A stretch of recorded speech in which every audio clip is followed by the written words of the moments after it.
Okay, I want to show you this one technique. What I'm doing is I thread through, carefully thread through, and then I actually twist this. This is my cobra ring on my finger here. I twist it so I can get some grip, and then I simply twist both. As I'm tightening, I'm twisting and I'm turning. And you're polishing. I'm twisting, so I'm turning it this way to get it tighter, and I'm polishing, turning using both hands to twist and turn and polish and polish and polish. That's how you get a good grip. That's how you get a fairly tight polish.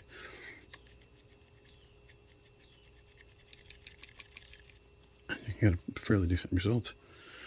And you can see that it's shinier. See, tarnished, shiny. Right, now we do the next one. You've got to watch out for these. Pins. Watch out for the pins. Thread it through. See this pin? I want to avoid that pin by keeping it kind of thin. So I've avoided the pin. Avoided the pin by keeping it fairly thin. Otherwise you're going to rip up your cloth. And when you tighten, you go back and forth. With polishing, you want to be in every direction. That's why circular motions work really well. But you want to be polishing in every direction. Whenever you clean, you want to be doing it in every direction. That's why scrubbing in circles. The brush comes in at an angle, and different particles come off at each particular angle, 360 degrees, right? This is going to get polished in one direction, basically. And the tighter you get it, the quicker it happens.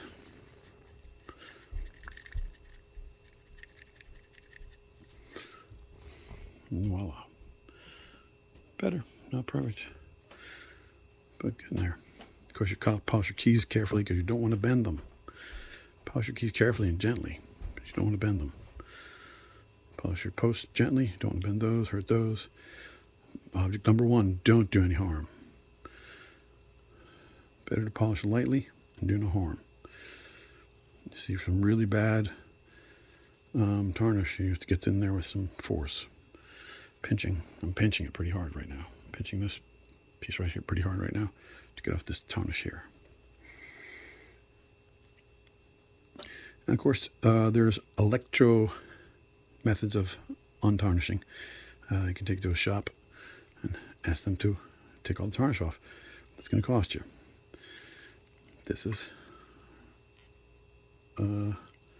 relatively inexpensive, right? Here again, I'm going to take this, note the tarnish, I'm going to take a polishing cloth and get it fairly wrapped around, and then I'm going to tighten the polishing cloth, almost so it doesn't move, right? And then I'm going to move. Then I'm going to polish. Notice I have a thumb in the thing. Don't want to ever handle or put force on any of the keys or any of the structures. Always a structure on the tubing itself. Tubing is quite sturdy. You can hold the tubing. You always want to grip here, not anywhere here. This is where you grip. So this is kind of for right here. You want to grip on the tubing. On the tubing. I'm actually polishing on the tubing, so I'm sticking my thumb in here and I'm holding it on the tubing. And of course, I'm getting my oils, hands oils. When you do this, you get hand oils on it. You really want to polish with gloves on, white gloves, and then you're not undoing what you're doing. You want to polish right. I'm tightening it, twisting this way, and moving in every direction that I can.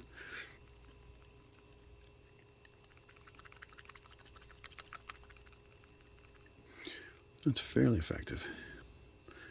I'm going to get it further down. That's fairly effective. This is serious tarnish. I may have to take this to a shop. It's not all going to come off. So, but you want to keep it at bay. It's been a long time, obviously, since I've done this. Years. I would say years. Probably been about a year. You want to do this more than yearly. Okay, see, I get stuck on the, it's literally stuck on the needle. You can have to carefully pull it off the needle. Do not hurt your needles. Don't hurt yourself on the needles. Watch, note the needles. Note where the needles are. Don't hurt yourself.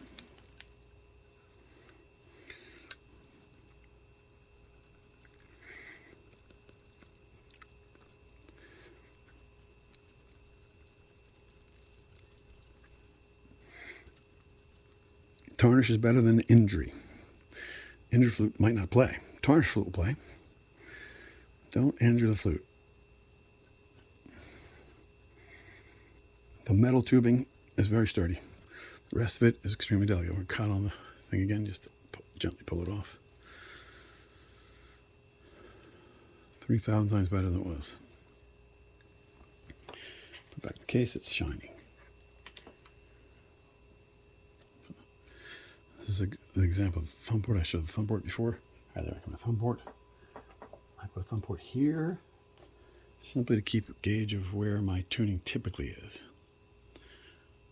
That's typically where my tuning is. So that's what I use that for. But I have two thumb ports. Put thumb port on this one as well. I have two flutes, so I use one over there. So we polish this up a bit. Looks better. And then you can see the tarnish. As you look in the light, you can see the tarnish, and you go for the tarnish on the bar. I'm holding it only by the tubing. And not too much force on these. This is gentle. This is gentle polishing. Do not harm your metalwork.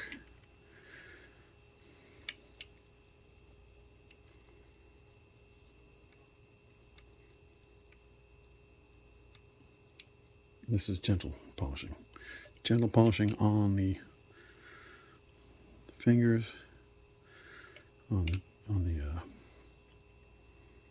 finger pads, and gentle polishing on the tubing. Tubing is delicate. The metal of the full length of the metal tube is different from this metal. This metal is smaller and much more fragile, so be careful. This tubing can be polished up pretty severely.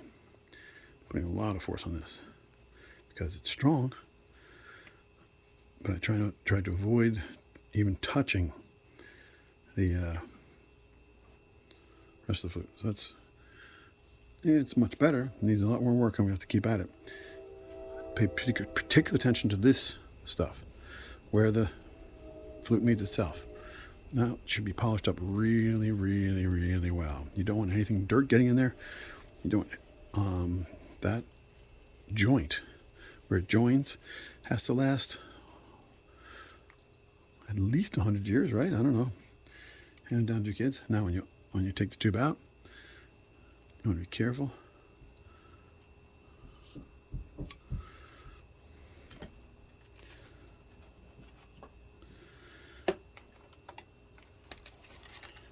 Put it away, and it's much, much shinier, isn't it? I see it so well without the light, but right, shinier. Keep it shiny. Keep your flute shiny. It'll serve you better. You can protect your mouthpiece by turning it under. I usually keep it right about here, so I can get it out. I'm trying to think what else to tell you. This has to be adjusted. I don't have it adjusted correctly. I need to adjust it correctly for playing. It's been a while since I used it, but that does serve a similar purpose to the thumb. You got the thumb and this work in tandem to help you balance your flute. Don't put that in the case. Thumb ports I can see. I do put in the case. Here's my stick. Kind of silly, but it's free, right? I don't know. An expensive flute, free, relatively free. The cost of these two things. Better to get a second one of these, right? But this one goes in my case. I highly recommend these. This is highly recommended. This can go with your flute. Don't put it in your flute, but that is an excellent stand. 4-way stand, and it's fairly sturdy. You know, that's a decent stand. Better than putting your flute down where you could damage the metalwork.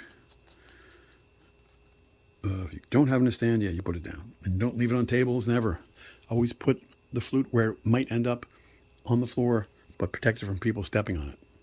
So you're it's a little complicated. Make sure the flute cannot fall. If it's already on the ground, it can't fall, blah, blah, blah.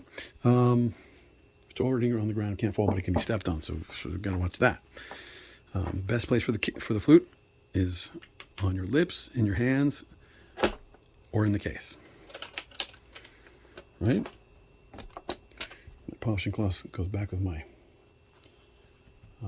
PF 775 Pro Flute. But imagine I could put this in here because I have one here. So this one can get this one.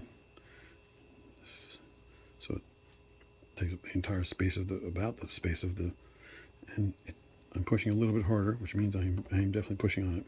Probably not a good idea. Put it towards this end. A little bit harder to close, but it does close.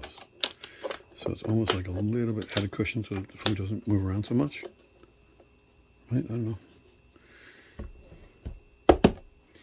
I can recommend this flute, and I can recommend what else? An outer case for your case.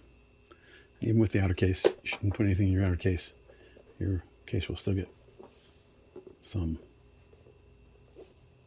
some damage here and there.